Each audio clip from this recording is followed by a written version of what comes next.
All right, Kellie, it is super exciting to be conversing with you this morning. I know that we have been playing dodgeball with one another, or tag rather, because we have not had an opportunity to converse. But I would love to know, first and foremost, how did you kind of hear about me? Because if I am not mistaken, you reached out first and was like, hey, I want to know a little bit more about you. So tell me about that, and then we'll talk about like our tech journeys and some intersections that we have, because we have a lot. Absolutely, yeah. I'm so happy to finally connect with you. So I was working with a client who I believed I was like, there's something else going on beyond the language piece that we've been working on, and dyslexia kind of started popping up in my head. And I'm like, well, I did not get much info about this in grad school. So that's when I found you. And I was listening to podcasts, and I don't remember which podcast it was that you had or that you were on, but you were talking about software engineering, and I had been dipping my toes in this for a little bit, and I was like, no way, I need to reach out to this woman. So that's how I found you. And then I had been following you for a while, and I actually use your dyslexia screener on Teachers Pay Teachers, which has been amazing. Yeah, thank you. Yes, absolutely. And I shared it with the family, and we talked about it, and then that student actually ended up getting a dyslexia diagnosis through the school, and wow. They're so much more supported now. So I sincerely thank you for all of that, because I truly did not know where to start with dyslexia. Well, thank you very much, Kellie. Yeah, it was awesome. And it's just amazing how, being an SLP, there's so many things we're expected to be able to identify and treat, but not everything is super, super taught in grad school. So it's helpful to have people like you that have that outside knowledge. So yeah, that's how I found you. And I just thought it was crazy how you were also into technology, and this is something that I've been really interested in and really wanting to kind of explore. So I figured, why not reach out? And here we are. And I'm so glad you did. Just to kind of echo what you were saying about grad school and not learning quite enough about dyslexia, I do believe that that is an area of opportunity for a lot of grad schools to look at ways in which SLPs can have specialties, whether that is dyslexia, whether that is autism spectrum disorders. I mean, I think that there should be some type of pathway that we can veer towards so that we can have all of the competencies needed to identify, assess, and treat people with these very specific language-based learning disorders. So I will say I came about dyslexia in a very similar way, where I didn't necessarily have a screener, but I had tons of students piling up on my caseload, and a lot of the teachers were saying, I think it's dyslexia. I was like, well, I don't really know what that is. I don't think that's a part of my, scope of understanding and practice. So I don't know if I can help you there. And then it was from me doing researching, listening to podcasts,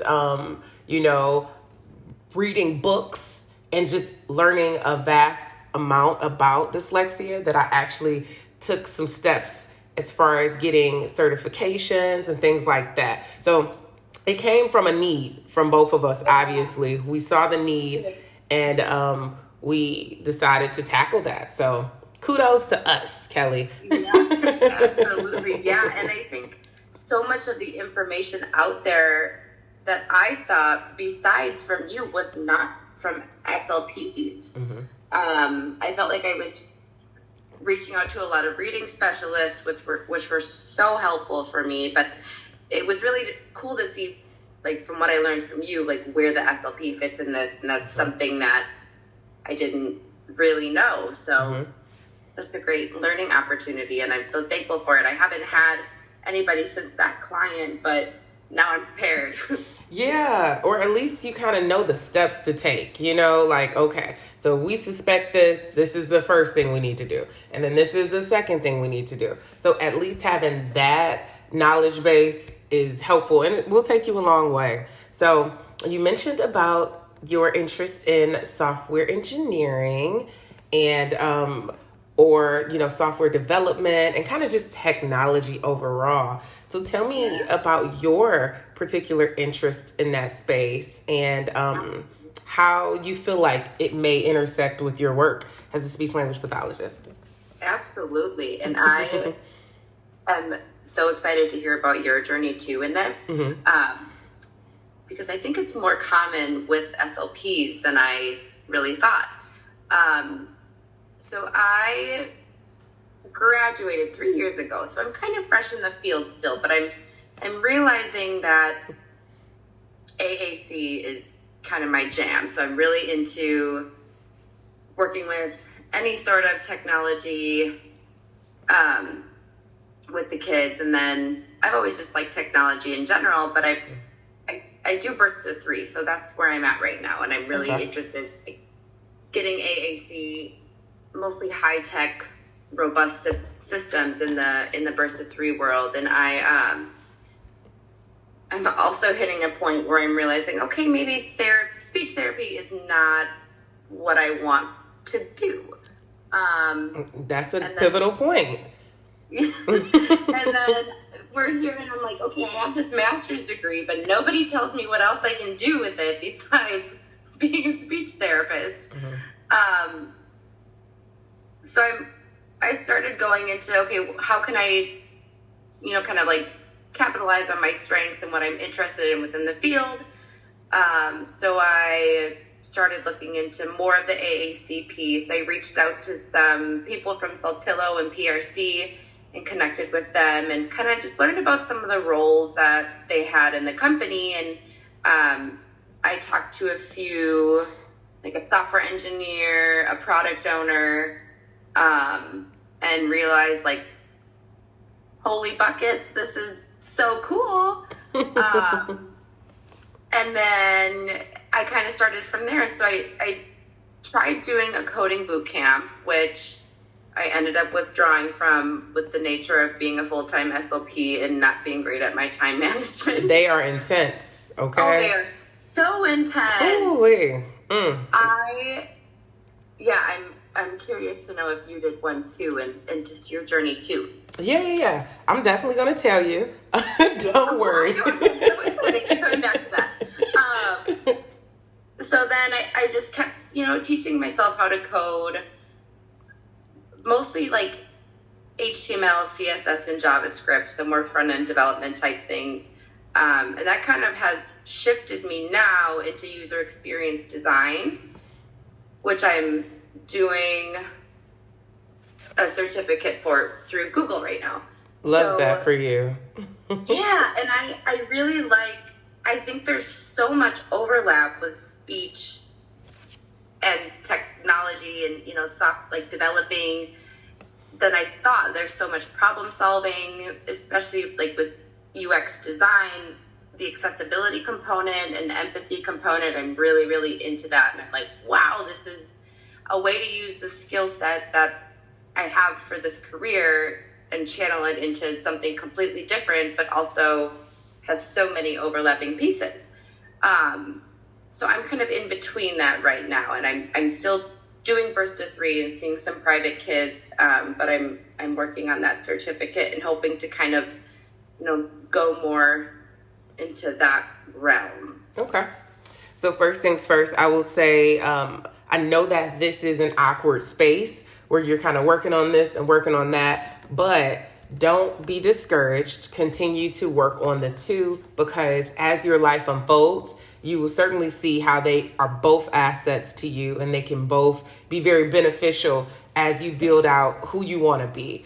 You did say that you were a pretty new grad, and so you're kind of figuring things out. And this is perfectly okay. Like, do not ever beat yourself up about, like, should I do this? Should I do that? Because I think we're all there. You know, it's just based on how much time we've spent working in two separate entities. So with my journey, I worked within a school district as an SLP for close to a decade. I transitioned to tech because it was at a time in my life where I felt like I needed to reinvent myself. There were a lot of personal challenges going on. I had just separated from my husband at the time. I had moved back to my home state, and I needed like a Hail Mary pass. So I had always enjoyed technology. It was always something that I felt was very interesting, and it intrigued me in so many ways. And I always wanted to know how I could connect the two, tech and speech. So I said, you know what, I'm just going to go for it. It was, it was a program I saw here in the city of Detroit that was willing to pay for me to go to a coding boot camp. And I'm like, what's the worst that could happen, you know? Yeah. So I went to the boot camp. It was definitely harder than all of the degrees that I have ever attained. And they are so intense. Yeah. Yes, it was a lot. I had to spend tons of time after school, before school, and even during the school time, understanding it. I recall taking notes and then afterwards looking at the notes and really trying to figure out what was the notes about. Like, what is this here? So I think YouTube was my saving grace, because after we went over a particular topic or subject, I just searched for it in Google and a YouTube video popped up. Bam, I was watching it. So I needed layer upon layer to assist me as I learned these new concepts. And it's interesting because I think about when children are learning new words, they need exposure so many times to gain that autonomy, or to be able to generalize that term. And that's certainly what I needed. I needed to see it That's a good point. Yeah. 4, 5, 6, 7, 8 more times before I was like, oh, okay, I get it. So after having completed the boot camp, I began working in a corporate company, or working with a corporate company, clocking in that 9 to 5 and developing programs and software for that company. And it didn't bring me joy like I thought it would. It was like, this is very boring.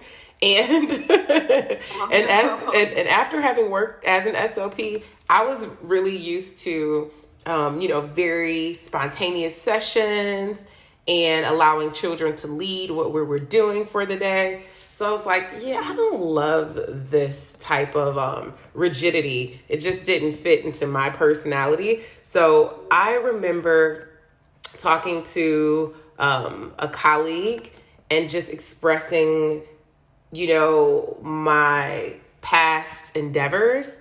And he at the time was an organizer for WordCamp Detroit.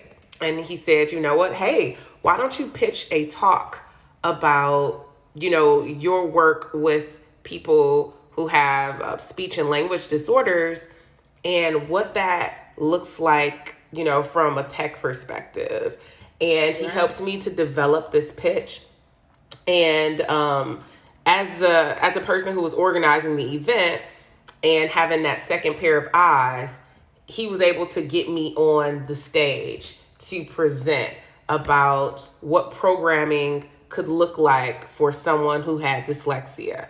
And so that was my first talk. And from my understanding, that was the first WordPress or WordCamp presentation on dyslexia ever. So to bring that type of dynamic to the stage and to see how so many people were interested, like I had a packed audience of people who wanted to learn about dyslexia, and they wanted to learn about that user experience, and they wanted to learn about how to create websites that would enable people with language-based learning disorders to be able to engage. And that was like the light bulb that sparked for me. And I said, wow, people want to know about this? Okay. So let me package this up real quick then. So so that year I traveled around the world twice.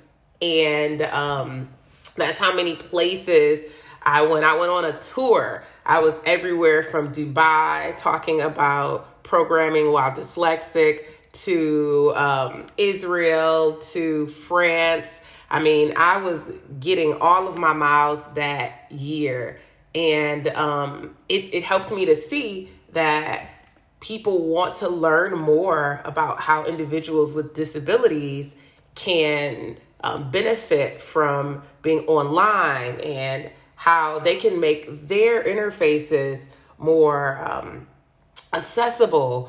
And so that kind of led through to that digital accessibility piece and then the neurodiversity piece. So it kept me very, very busy. The pandemic happened, and that really didn't slow my roll, but it obviously made me provide more content virtually than in person.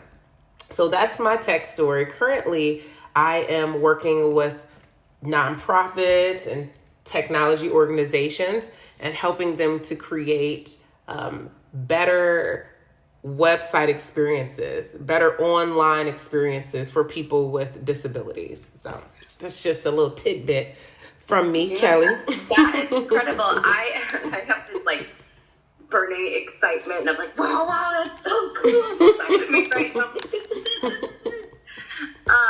And that's so incredible that, well, first of all, it's just so cool that you toured all over and told people about this, because I think that's just like, one tidbit about all of these users that are accessing technology, but there's so many things to consider with so many different disabilities. And I think, like when I did the piece of the boot camp that I did, the only piece of accessibility that was really talked about was color blindness. Okay. That's interesting. Which is so interesting, because I'm like, what? Like, this is one really, really, really tiny, small piece, and like so many different people that are accessing technology, and that's probably the smallest thing to learn about. No, go ahead.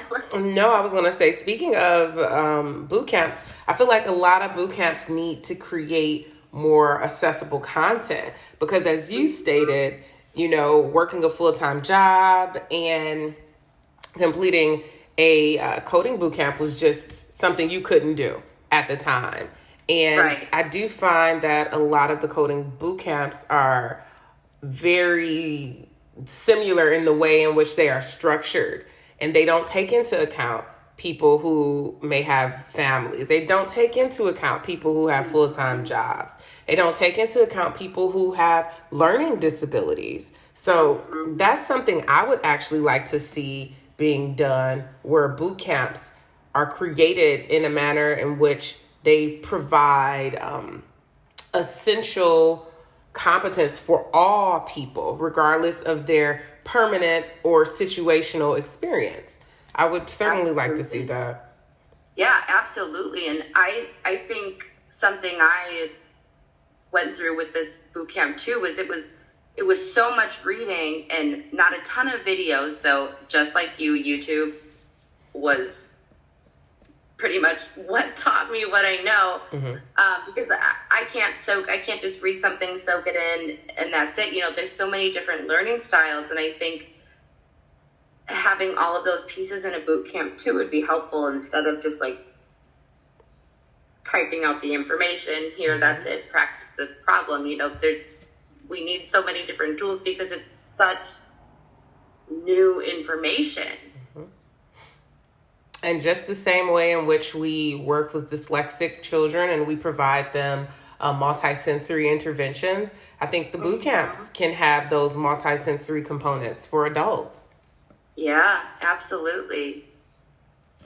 Absolutely. I think, yeah. And I was doing a part-time program too. So it was designed for people who are working full time. But I know a lot of people I talked to on Slack, they had jobs where they had a lot of downtime. So they could do it here and there within the job. But I'm like, well, I'm chasing children for like 10 hours a day. There's no downtime. And so I would get home like exhausted from my day, and then my brain is like, we're constantly on during the day. We're problem solving constantly. So it's hard to have that passive moment where you get a brain break throughout the day when you're treating, and then getting home and switching to like JavaScript. It just feels, it was so hard to do. And I think having different ways to access boot camps and get the information would have been so much more helpful, instead of just, okay, now you got to read this about the history of JavaScript. And I'm like, oh my gosh. And we didn't even touch on Audibles and having that ability to listen so you can comprehend that information a lot better than just reading it. Sometimes just, eye reading can be rather boring. And not only that, but if you have tons of things happening on the home front, it can be distracting. But there is that possibility where there can be, an extension you use that can read it for you. That was not something that was shared to me during a boot camp, but that would have been nice to know. Like, hey, not only is this book available for you all to, visually read, we also have a component for you all so that you can listen and comprehend a lot better, because you're not exerting all of your energy on reading the words. So that would have been super essential. Absolutely. Yeah. And I think even just being me in my world, the way that I soak in information is through so many, like I can read, I listen to Audibles, I'll watch a video, I need so many different pieces to like soak in the information. And I think having that in a boot camp would have made it so much easier. Yeah. Do you have an in-person component in your boot camp, or was it all online? So my boot camp was prior to COVID. So it was like in 2018, 2017, somewhere around that time. So it was in person. And I could not work while I was doing that boot camp. So I had to rely on working over the weekends or working after 5. But as I stated, it was a little difficult to manage that because you had homework every day. So I don't want us to harp on all of the inaccessibilities of coding boot camps. But when you told me that, you kind of left yours, it opened up that door for me to wonder why you, and probably so many people, are deciding to leave those boot camps because, they have lives essentially that they have to live, and that has not been conducive for them. But I'm really happy to hear that you are working in a self-paced capacity with Google. I know that's exciting. I am actually going to look into that program that you are looking at or working through now, because it certainly sounds like something that would be complementary to the work that we do as SLPs. That user interface and that user experience is pivotal, and people don't think about it as frequently as they should. When you look at the lawsuits that have been forged against popular companies because their interface was inaccessible or their website was difficult for someone to really be able to engage with, you'd be surprised. I've seen from Target to Netflix, all these major Fortune 100 companies have had lawsuits because they did not meet those standards of accessibility. Interesting. I can certainly send you some info on that. Oh, I would love that. Yeah, I'm like, I don't even know where to start to find that. I would absolutely love that. Yeah, and I can send you the exact certificate that I'm working on with Google. It is I will say it is really nice because the due dates are really flexible. It's self-paced. It's low cost. And I feel like I'm getting, it helps you. Essentially, I feel like it's helping me build my portfolio. Okay. Which is the biggest thing when looking for a job. But I'm learning so much, and I think I tell people that I'm interested in user experience, user interface design, and they're like, what's that? Like, nobody knows what that is, but they know what, well, I also am talking to like SLPs, OTs, PTs, everybody who's like just also kind of interested in text, but doesn't know where to go with it. But I'm like, there's so much overlap with our jobs, you guys. There's so much problem solving and empathy and so many of these skills we use every day that we can channel into technology to make accessing technology easier for our kids or everybody we work with. And I will say this, they may not know what user design and that all is, but I know they know how they feel when they get on a website. They know the feeling of finding it too bright, finding the words too small, finding the survey difficult to complete, like those things. And it just reminds me of the quote when they said, and I say they because I'm not sure who said this particular quote, but about people may forget what you said, but they'll never forget how you make them feel. So they may not know what these topics of discussion are, but they certainly know when they go on a website, whether it is a great experience or if it is a difficult one. Absolutely. Yeah. And I think, they're talking about in the program right now, like you're just getting a name to what this all is, but you've been doing user experience and user interface the whole time you've been accessing technology. Like we're all experienced with it. This just put the name on it. So it's really, really interesting, and I'm excited to keep diving into that and learning more about it. And I think also thinking about how that applies to AAC too down the line once I get more info, but that's always in the back of my head too, doing so much AAC with kids and seeing how they access devices and how the language systems are set up to maximize their learning, essentially learning language. And their ability to communicate, Yeah. So I will say AAC and assistive technology as a whole has certainly been an interest of mine as I am learning more about technology. I never claim to know everything, but I will say as my knowledge base is growing, I am starting to, like yourself, see some parallels.